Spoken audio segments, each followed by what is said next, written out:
រតនតយសៈវន្តាមិខ្ញុំព្រះករុណាខ្ញុំបាទសូមនមស្ការក្រាបបង្គំចំពោះព្រះរតនៈទាំង3ដោយសេចក្តីគោរពវេលារសៀលថ្ងៃព្រហស្ប8កើតខែផលគុណឆ្នាំរោងឆស័កពុទ្ធសករាជ2568ត្រូវនឹងថ្ងៃទី6ខែមិនិនាឆ្នាំ2025វត្តអណាឡោមកុដលេខ17លេខឃ្នៀប110ទំព័រ209មនាលភិក្ខុទាំងឡាយដូចជាបរោះខ្ចីបំណុលគេយកមកប្រកបការងារទាំងនោះរបស់បរោះនោះក៏សម្រេចបរោះនោះដោះថ្លៃបំណុលចាស់រួចហើយក៏សល់ទ្រព្យចំណេញទុកបំរុងចាញ់ចាំប្រពន្ធកូនតទៅបុរសនោះមានសេចក្តីត្រេះរិះយ៉ាងនេះថាកាលមុនអាត្មាអញខ្ចីបំណុលគេយកមកប្រកបការងា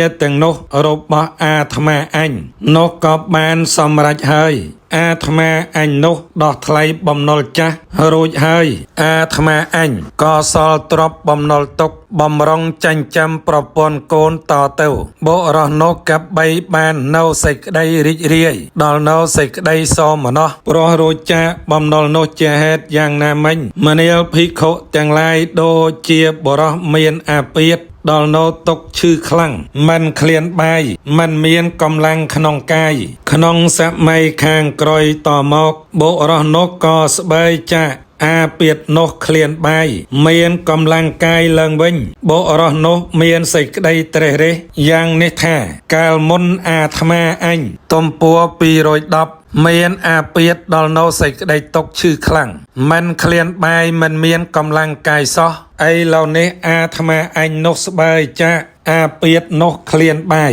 មានកម្លាំងកាយឡើងវិញហើយបុរសនោះបាននៅសេចក្តីរីករាយដល់នៅសោមនស្សព្រោះស្បែកចាកអាពាធនោះជាហេតុយ៉ាងណាមិញមនាលភិក្ខុទាំងឡាយដូចជាបរោះជាប់ក្នុងផ្ទះឃុំឃាំងក្នុងសម័យខាងក្រោយតមកបុរសនោះក៏រួចអំពីផ្ទះឃុំឃាំងដោយសួស្តីឥតមានភ័យទាំងសេចក្តីវិនាសដាច់ខាតភោគៈតិចតួចរបស់បុរសនោះក៏មិនមានឡើយបុរសនោះមានសេចក្តីត្រេះរិះយ៉ាងនេះថាកាលមុនអាត្មាអញជាប់ក្នុងផ្ទះឃុំឃាំងឥឡូវនេះអាត្មាអញរួចពីផ្ទះឃុំឃាំងដោយសួស្តីឥតមានភ័យទាំងសេចក្តីវិនាសដាច់ខាតភោគៈតិចតួច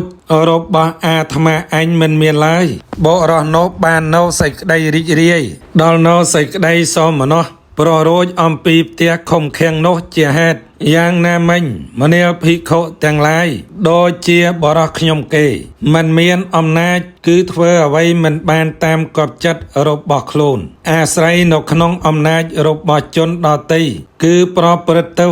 តាមសេចក្តីពេញចិត្តរបស់ជនដទៃចង់ទៅទីណាមិនបានតាមទំនឹងចិត្តឡើយក្នុងសម័យខាងក្រោយតមកបុរសនោះរួចចាកភាពជាខ្ញុំគេនោះមានអំណាចដោយខ្លួនឯងមិនអាស្រ័យនៅក្នុងអំណាចរបស់ជនដទៃទំព័រ211ទៅជាអ្នកជាចង់ទៅទីណាតាមទំនឹងចិត្តចង់ទៅទីណាតាមទំនឹងចិត្តរបស់ខ្លួនបានបុរសនោះមានសេចក្តីត្រេះរិះយ៉ាងនេះថាកាលពីមុនអាត្មាអញជាខ្ញុំគេមិនមានអំណាចដោយខ្លួនឯងអាស្រ័យនៅក្នុងអំណាចរបស់ជនដទៃចង់ទៅទីណាមិនបានតាមទំនឹងចិត្តរបស់ខ្លួនឡើយឥឡូវនេះអាត្មាអញនោះរួចចាកភាពជាខ្ញុំគេនោះហើយមានអំណាចដោយខ្លួនឯងមិនអាស្រ័យនៅក្នុងអំណាចរបស់ជនដទៃបានជាអ្នកជាចង់ទៅទីណាតាមទំនឹងចិត្តរបស់ខ្លួនបានបុរសនោះបាននៅសេចក្តីរីករាយដល់នៅសេចក្តីសោមនស្សព្រោះរួចចាកភាពជាខ្ញុំគេនោះជាហេតុយ៉ាងណាមិញមនាលភិក្ខុទាំងឡាយដូចជាបរោះមានទ្រព្យមានភោគៈសម្បត្តិដើរទៅកាន់ផ្លូវឆ្ងាយដាច់ស្រយាលសម័យខាងក្រោយតមកបរោះនោះឆ្លងផុតអំពីផ្លូវឆ្ងាយដាច់ស្រយាលនោះដោយសួស្តីឥតមានភ័យទាំងសេចក្តីវិនាសដាច់ខាតភោគៈសម្បត្តិតិចតួចរបស់បរោះនោះក៏មិនមានឡើយបរោះនោះមានសេចក្តីត្រេះរិះយ៉ាងនេះថាកាលពីមុនអាត្មាអញ មានទ្រព្យមានភោគៈសម្បត្តិដើរទៅកាន់ផ្លូវឆ្ងាយដាច់ស្រយាលឥឡូវនេះអាត្មាអញឆ្លងផុតអំពីផ្លូវឆ្ងាយដាច់ស្រយាលនោះដោយសួស្តីឥតមានភ័យទំព័រ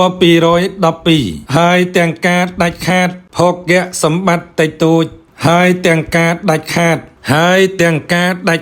ភោគៈសម្បត្តិតិចតួចរបស់អាត្មាអញក៏មិនមានឡើយបុរសនោះបាននៅសេចក្តីរីករាយដល់នៅសេចក្តីសោមនស្សព្រោះដល់នៅទីក្សេមខ្សាន្តនោះជាហេតុយ៉ាងណាមិញមនាលភិក្ខុទាំងឡាយភិក្ខុពិចារណាឃើញនៅនិវរណៈទាំង5ប្រការនោះមាននៅក្នុងខ្លួនដែលខ្លួនមិនទាន់លះបង់ហើយថាទុកដូចជាបំណុលដូចជារោគដូចជាផ្ទះខំខាំងដូចភាពជាខ្ញុំគេដូចជាផ្លូវឆ្ងាយដាច់ស្រយាលយ៉ាងនោះដែរមនាលភិក្ខុទាំងឡាយមួយទៀតភិក្ខុពិចារណាឃើញនៅនិវរណៈទាំង5ប្រការនេះមាននៅក្នុងខ្លួនដែលលះបង់បានហើយថាទុកដូចជាភាពនៃបរោះដែលរួចចាកបំណុលដូចជាបរោះមិនមានរោគដូចជាបរោះរួចអំពីផ្ទះខំខាំងដូចជាបរោះរួចជាអ្នកជាដូចជាបរោះដល់នៅទីក្សេមខ្សាន្តយ៉ាងនោះដែរលេខគ្នា111ភិក្ខុនោះលះបង់នៅនិវរណៈទាំង5នេះដែលជាឧបកិលេសរបស់ចិត្តជាធម្មជាតិធ្វើបញ្ញាឲ្យមានកម្លាំងថយក៏ស្ងាត់ចាកកាមទាំងឡាយស្ងាត់ចាកអកុសលធម៌ទាំងឡាយបានដល់នៅបឋមឈានមានវិតកវិចារៈនិងបៃតេសុខៈដែលកើតអំពីសេចក្តីស្ងប់ស្ងាត់ជាអារម្មណ៍ភិក្ខុនោះញ៉ាំងករជ្ជកាយនេះឯងឲ្យជោគឲ្យស្កប់ស្កល់ឲ្យពេញលេញឲ្យផ្សព្វផ្សាយដោយបៃតេនិងសុខៈដែលកើតអំពីសេចក្តីស្ងប់ស្ងាត់ទំព័រ213ប្រទេបន្តិចបន្តួចនៃករជ្ជកាយទាំងអស់របស់ភិក្ខុនោះដែលឈ្មោះថាមិនផ្សព្វផ្សាយដោយបៃតេនិងសុខៈដែលកើតអំពីសេចក្តីស្ងប់ស្ងាត់នោះគ្មានមនាលភិក្ខុទាំងឡាយដូចជាមហាបកជនលេខយោងអ្នកចិញ្ចឹមជីវិតដោយការងូតទឹកឲ្យគេ